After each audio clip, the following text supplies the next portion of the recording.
Stable वाले में क्या हो रहा है? हमने दो कहे, एक वो जिनका वैलेंस शेल इनकम्प्लीट है। कैसे इनकम्प्लीट है? या तो हाफ फिल्ड वैलेंस सब शेल्स हैं या क्या है, या पार्शियली फिल्ड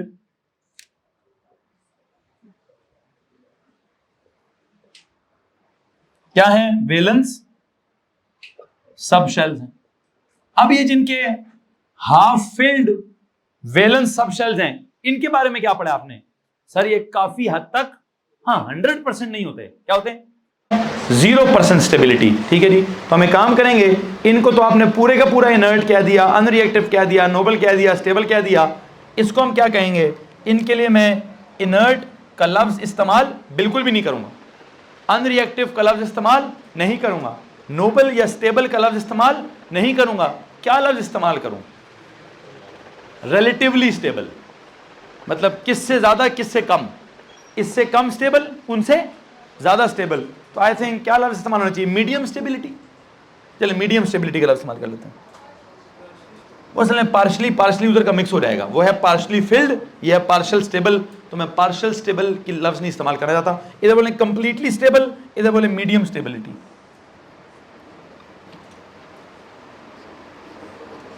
मीडियम स्टेबिलिटी है जी।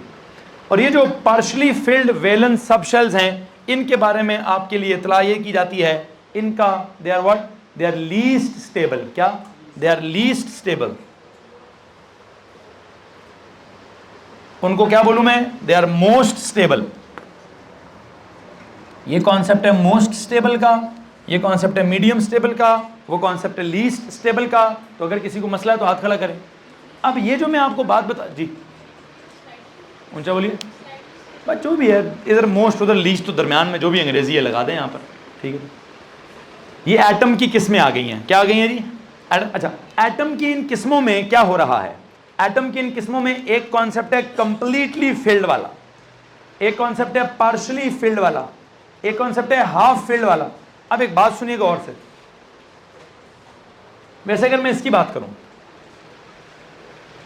इसमें अगर वैलेंस शेल कंप्लीट है तो वैलेंस सब शेल्स भी क्या होंगे? कंप्लीट होंगे।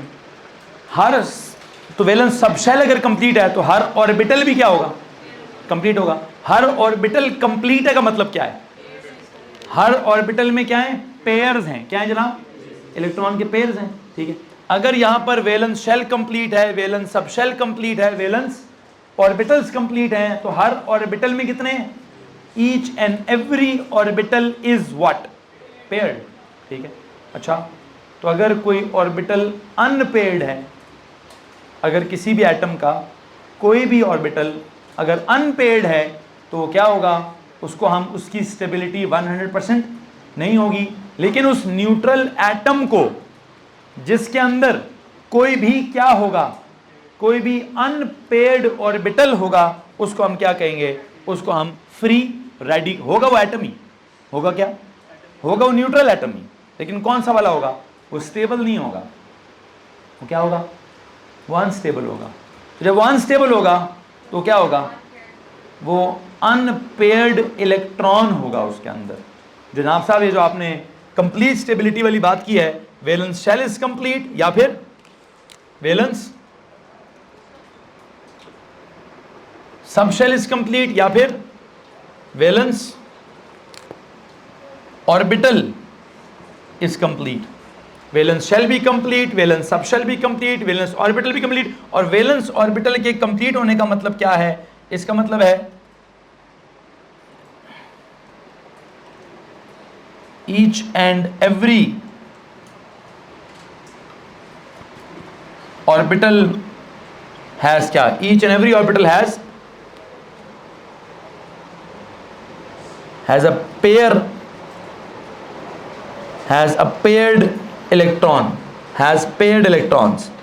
Each and every orbital has paired electrons.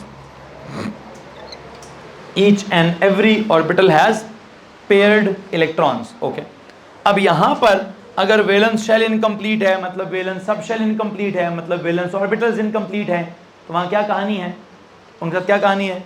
Sir जी, उनमें ना क्या होगा? किसी ना किसी ऑर्बिटल में क्या होगा? कोई ना कोई ऑर्बिटल अनपेयर्ड होगा। क्या होगा? यहाँ पे क्या कॉन्सेप्ट होगा? सर जी, यहाँ कॉन्सेप्ट ये है, any orbital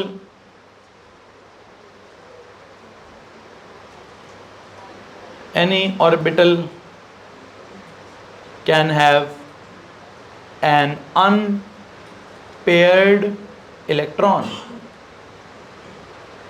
और जब भी किसी ऑर्बिटल में कोई अनपेयर्ड इलेक्ट्रॉन होगा तो ऐसे एटम को हम क्या कहेंगे? ऐसे एटम को हमने कहना है फ्री रेडिकल। तो उसकी डेफिनेशन क्या थी? It is an atomic species with what? With one और मोर, क्या जनाब? Unpaired electron.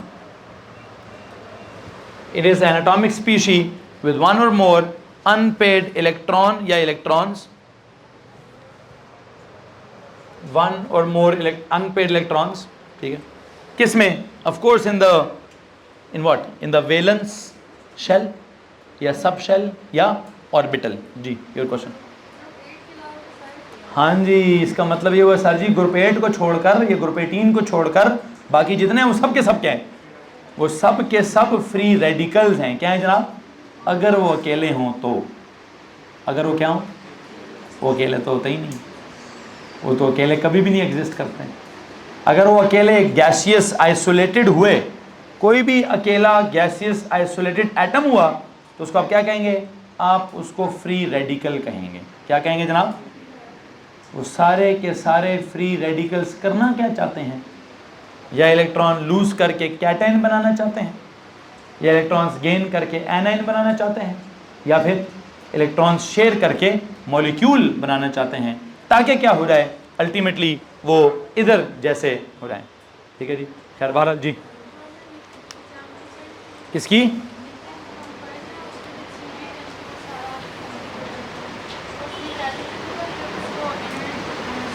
बेटा इनर्ट होने के लिए क्या होना चाहिए? नोबल गैस होना चाहिए। मतलब उसका वैलेंस शेल जो हम वो ऑक्टेट वाला हिसाब है उसको कंप्लीट करना चाहिए, मतलब P6 वाला कंप्लीट होना चाहिए। बिल्कुल ऐसे ही, ठीक। मतलब निकल के लिए हम क्या पता निकल की स्टेबिलिटी फिर भी हो कौन से वाली, अगर उसका क्या क्या कंप्लीट है, S complete, P complete, D complete, सारे कंप्लीट हैं, 4S भी अगर उसका कंप्लीट है तो फिर हम उसके ऊपर कुछ और भी असूल है वो भी लगेंगे। लेकिन इस डेफिनेशन के मुताबिक वो क्या है? वो काफ़ी स्टेबल है। इसके मुताबिक वो काफ़ी स्टेबल है। लेकिन अब 100% स्टेबिलिटी पे जाता है कि नहीं जाता? क्योंकि उसका वैलेंस शेल में मेरे ख्याल से कहीं 4S भी आते हैं कि नहीं आते हैं? तो वैलेंस में 4S भी होता है, फिर 4P भी होता है, फिर 4D भी होता है, फिर 4F भी होता है। चेक कर लीजिएगा उसकी कन्फिग्रेशन। बहरहाल मैं अगर अगले सवाल की तरफ जाऊँ तो जो मैं बताना चाहता था, आई थिंक मैं आपको बता चुका हूँ। क्या बताना चाहता था? कि जनाब किसी भी ऑर्बिटल में अगर अनपेड इलेक्ट्रॉन है तो उसको आप क्या बोलेंगे? फ्री रेडिकल बोलेंगे। और उस फ्री रेडिकल के बारे में आपको एक और बात बता चलूँ कि वो क्या होता है। ये तो अनरिएक्टिव है ना, वो बहुत रिएक्टिव चीज़ होती है। क्या होता है जी? Very very reactive. ठीक है जी, इतना रिएक्टिव कि कोई भी free radical can never exist as a free radical. ठीक है जी, क्या होगा? These free radicals are what?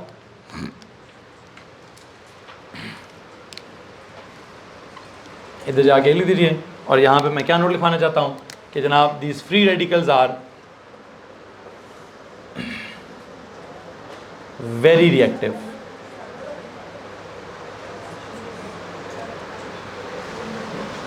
They are very reactive. इतने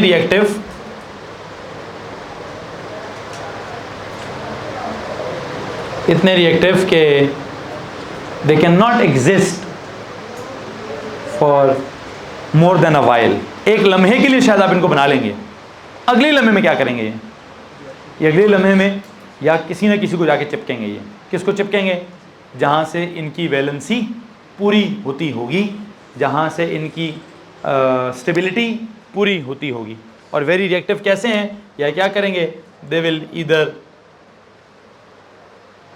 लूज और गेन और share electrons to do क्या? To complete the valence shell.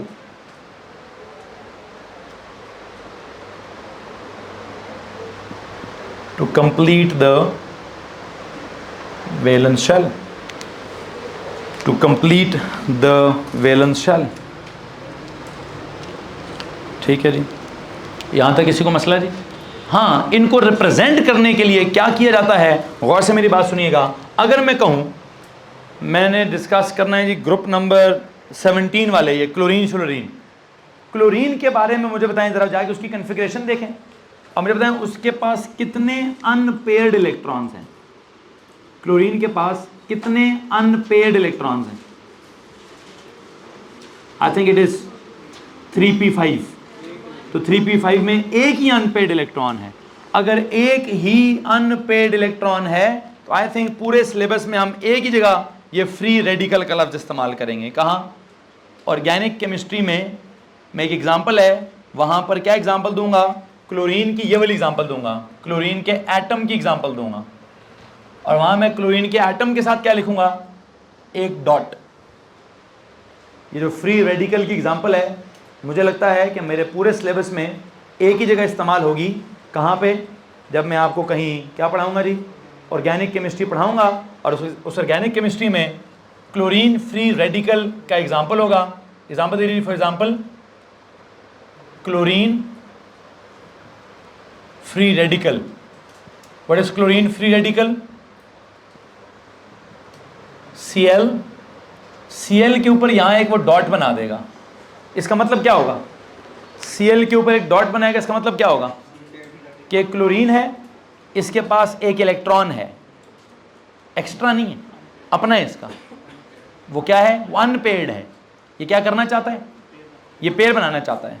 ठीक है जी, क्लोरीन का फ्री रेडिकल है, उसके लिए जस्ट Cl नहीं लिखेगा, वो Cl लिखकर ऊपर एक डॉट लगा देगा, और उस एक डॉट का मतलब क्या होगा? One unpaired electron. So this dot means क्या? दिस डॉट इज एक्चुअली क्या? An unpaired electron, an unpaired electron, जो कि कैसे होगा? 1s2 2s2 2p6 3s2 3p क्या? 3p5, जिसमें अगर आप देखें 1 2 3 4 5, तो विच वन इज दैट? ये कौन सा वाला है जी? कौन सा वाला है? This one. This is that unpaired electron. ये अगर किसी तरह पेयर हो गया तो इसकी जिंदगी आसान हो जाएगी जी।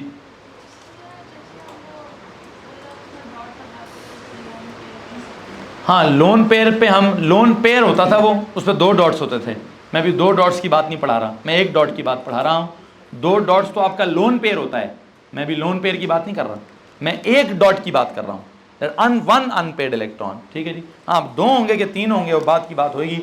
अभी मुझे लगता है मैं क्लोरीन के अलावा और कोई एग्जाम्पल नहीं देना चाहता फ्री रेडिकल की। लेकिन हाँ, बात जो सिमरन ने कही थी थोड़ी देर पहले, वो 100% ठीक है कि उन्होंने कहा कि सर इस तरह तो नोबल गैस को छोड़कर सारे एलिमेंट्स क्या हैं? सारे एलिमेंट्स के एटम्स क्या होने चाहिए?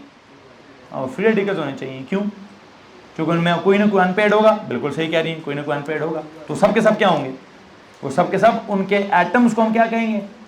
अगर उनके इंडिपेंडेंट एटम्स कभी एग्जिस्ट किए, तो अगर उनके आइसोलेटेड गैसियस एटम्स कभी एग्जिस्ट किए, तो उनको हम क्या बोलेंगे? उनको हम फ्री रेडिकल्स बोलेंगे। लेकिन फ्री रेडिकल्स के लिए क्या सीन है? ये इतने रिएक्टिव हैं कि क्या करते हैं? दे विल ईदर लूज और गेन और share electrons to complete the valence shell, hence they do not exist. क्या जनाब? हेंस क्या लगेगा ना? वेरी रिएक्टिव हैं, या लूज करते हैं, गेन करते हैं, शेयर करते हैं इलेक्ट्रॉन्स को, क्या करने के लिए? To complete the shell, hence क्या लिखूं? Hence free radicals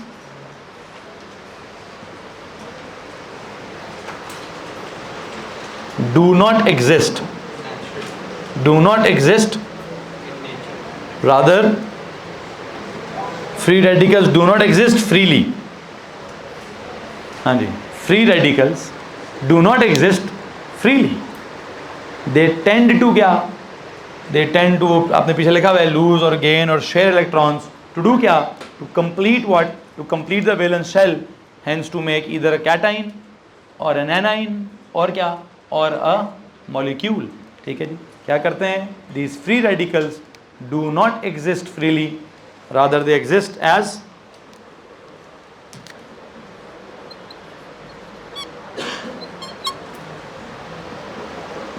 rather they tend to form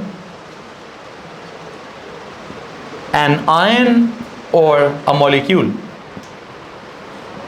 Rather they tend to form an ion or a molecule. Rather they tend to form an ion or a molecule. जी जनाब, यहाँ तक अगर किसी के पास कोई सवाल है तो प्लीज़ हाथ खड़ा कर दीजिए. एनीवन? जी जनाब साहब, किसी के पास अगर कोई सवाल है तो हाथ खड़ा करें जी. नहीं? चलें जी, दैट्स इट. आई थिंक जो मैंने केमिस्ट्री के लेक्चर में आज पढ़ाना था मैं पढ़ा चुका हूँ. वैसे तो मैं बहुत आगे आ गया हूँ. एक काम कीजिए सर जी, यहाँ पे जो फिज़िक्स वाले बच्चे होंगे उनको प्लीज़ बुला लीजिए. किसकी स्पेसिफिकेशन है मेरे पास? फिज़िक्स निकालो जी.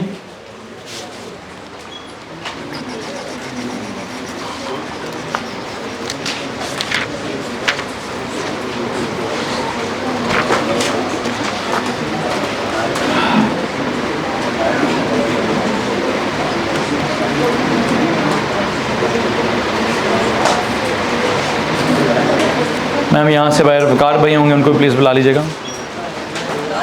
हैं कोई जो हेल्पर हैं. इनका नाम वकार है क्या वकास है? अच्छा,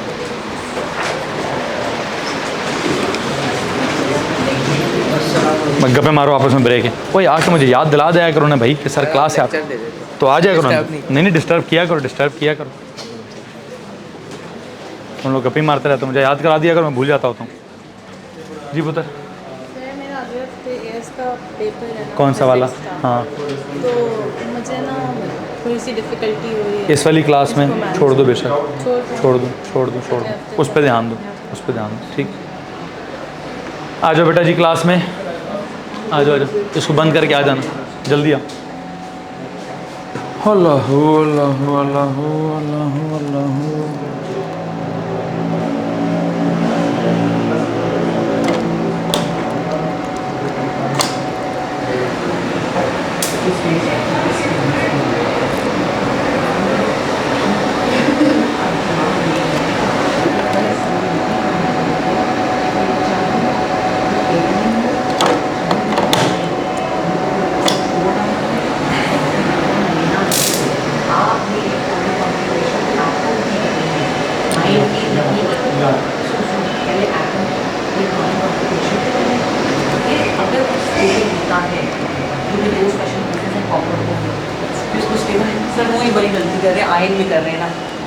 ये गलती पता है इधर भी नहीं होती, इधर और इधर होती है. तो आपने मेरे लेक्चर्स नहीं लिए कल? सही तरह समझाना.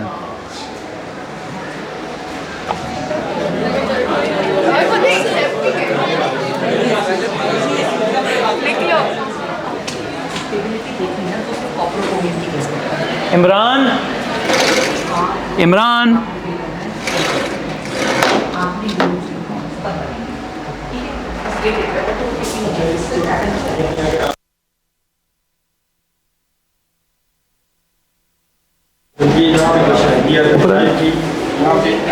इलेक्ट्रॉन ऐड किया ना तो 6 पीस आता है.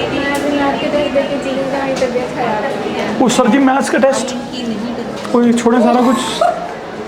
ऊपर सर काशिफ को मैंने बोला, ऊपर को बोला था वो भी बोर्ड पे लिखवाऊँ. अरे है good good good good good good. चलो चलें. मेरा नाम ना लीजिएगा. हाँ ज़रूर बैठेंगे, ज़रूर बैठें, क्यों नहीं. हाँ ज़रूर ज़रूर ज़रूर ज़रूर ज़रूर. बोर्ड साफ कर दे यार भाई जल्दी से. आपका फिजिक्स केमिस्ट्री से कौन सा फेवरेट सब्जेक्ट है? दोनों, तीनों. ज़्यादा उस हिसाब से लाइक एक्सप्लोर करने के लिए physics. No it's for you it's a no, for test it's a yes. हाँ